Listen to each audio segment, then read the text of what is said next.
E o capítulo 5, na realidade, ele deveria ser o capítulo final do Apocalipse, porque ele é que explica a história inteira. Eles têm que estar aqui porque à medida em que seus selos vão se abrindo, as coisas vão acontecendo, mas ele conclui o que ainda não está aberto.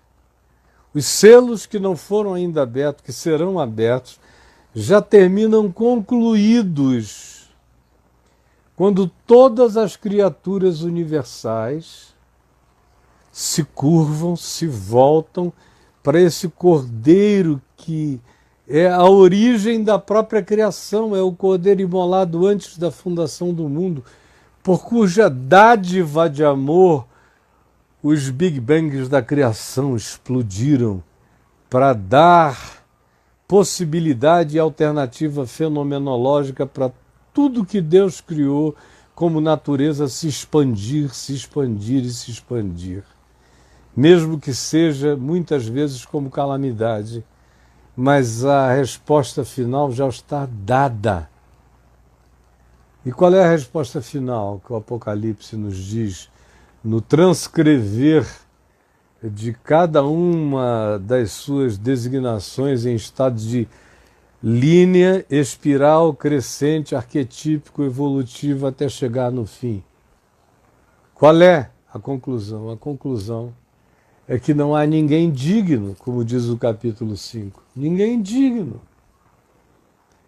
Digno de quê? Digno de levar a história humana ao seu final feliz. Não há ninguém digno. E quando João falou isso, o imperador era Domiciano. Ele era o último apóstolo sobrevivente. Todo mundo tinha morrido.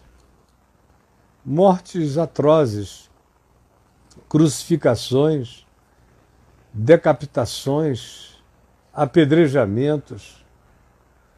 Alguns tinham sido devorados por feras nas arenas, outros tinham sido entregues como mártires, especialmente depois da criação do Coliseu, cuja construção, boa parte dela foi financiada pelos tesouros do Templo de Jerusalém, que foi saqueado e depois derrubado, mas era tanta riqueza que praticamente o Coliseu foi construído com boa parte da riqueza do templo que veio de Jerusalém na destruição no ano 70.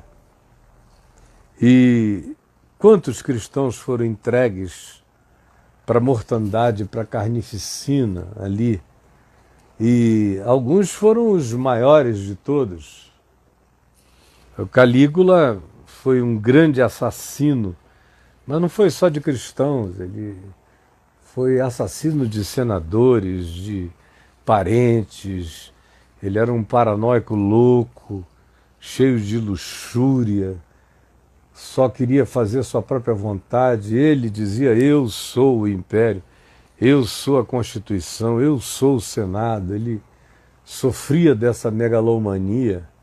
Ele quis botar o cavalo dele, Incitatus era o nome do cavalo, para ser senador romano, para todo mundo chegar e ver Incitatus, que tinha fritado alguns hambúrgueres no Maine, e ele achou que era o bastante para tornar o Incitatus um senador romano.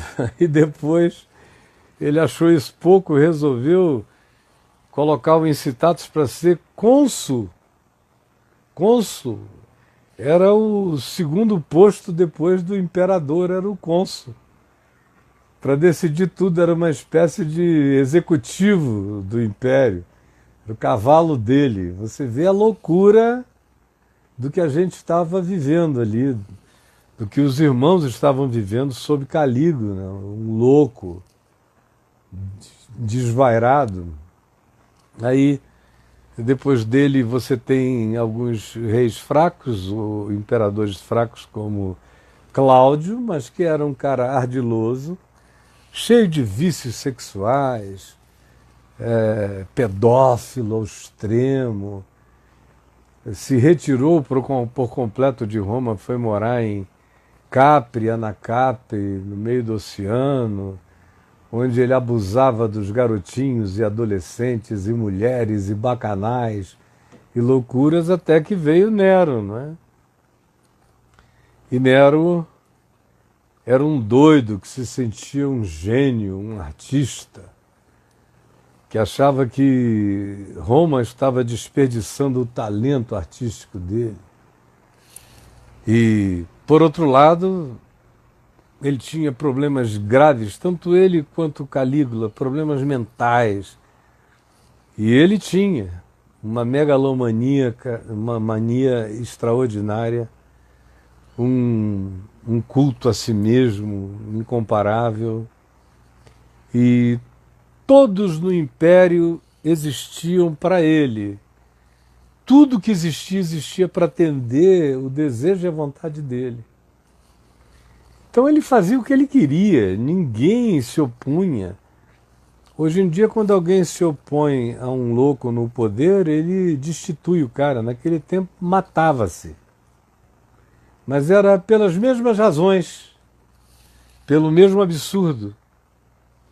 E é através de Nero, na sua loucura, que resolve chamar a atenção daquilo, desviar a atenção daquilo que ele gostaria. Era um momento de muita fome, miséria, e ele distraía o povo com circo, morte, gladiadores, distribuição de pão.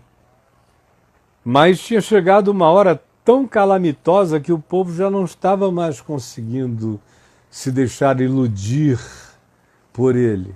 Então ele resolveu criar um inimigo. Quase todo imperador maluco ou autoridade maluca precisa de um inimigo. Sem um inimigo ele não sabe viver, ele tem que inventar um. Quando não tem nenhum opositor externo sendo inimigo dele, ele cria um do lado dele. Mas faz parte desse traço de doença mental que a gente encontra em toda a história humana, nesses seres que ficam tomados pela ideia de exacerbação de poder pessoal, quando eles se confundem com a própria autoridade das coisas. Como era normal no Império Romano e como se tornou normal em todas as ocasiões em que surgiu um idiota com pretensões tirânicas. É assim que acontece. Eu estou falando aqui o que aconteceu no Império Romano e tem alguém dizendo virou palanque. Cara, vai estudar história, eu só estou repetindo a história. Se você não gosta das semelhanças com o que você idolatra, vá dar um jeito na sua vida, mas eu estou aqui falando a verdade da história, em que incomoda você, que é idólatra dos Neros contemporâneos.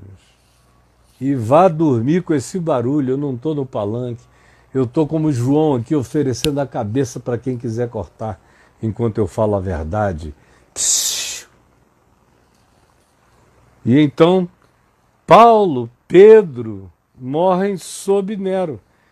Ele toca fogo em Roma, bota a culpa nos cristãos, gera aquele frisson, pega aqueles cristãos piedosos e os seus principais representantes e os matam.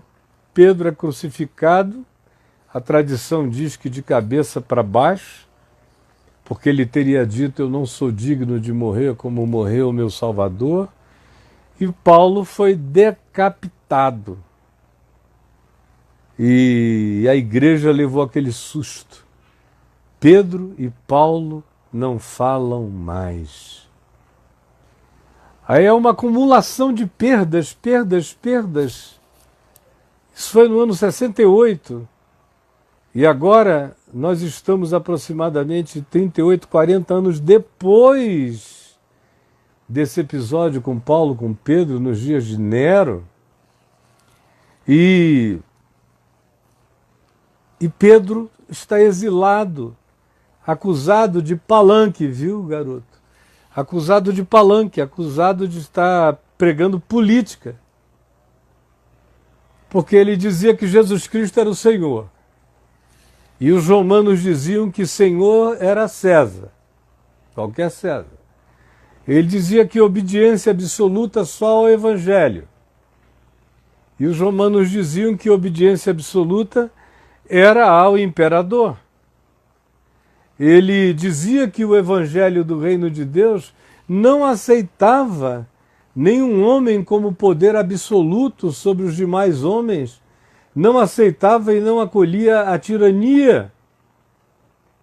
E uma quantidade absurda de pessoas do império, tanto quanto o próprio império, dizia não. Quem quer que se insurja contra o poder absoluto, inquestionável do nosso imperador ou dos nossos imperadores, esse aí é um traidor político. Está fazendo política, está no palanque. Como alguns aqui, pouco dotados, doentes, enfermos de mente, me ouvem pregar o Evangelho de Jesus, exaltando aquele a quem se deve dar toda a honra, glória e louvor, dizendo que ele é o único poder absoluto, que a palavra dele é a única palavra inquestionável e que a obediência a ele é relativa a todas as ideologias, todas. Aí vem dizer que eu estou no palanque. Não, você que está sepultado na ignorância. Foi gente como você que baniu João e o colocou para morrer de velho na ilha de Patmos, exilado, acusado de pregação política, quando a única pregação que ele fazia é de que Jesus Cristo é o Senhor, é o Cordeiro em pé, que venceu todas as coisas. E isso eu encaro. Todos os que você mandar, podem cortar todos os pedaços de mim, eu vou morrer proclamando essa vitória, essa palavra, esse reino de Deus.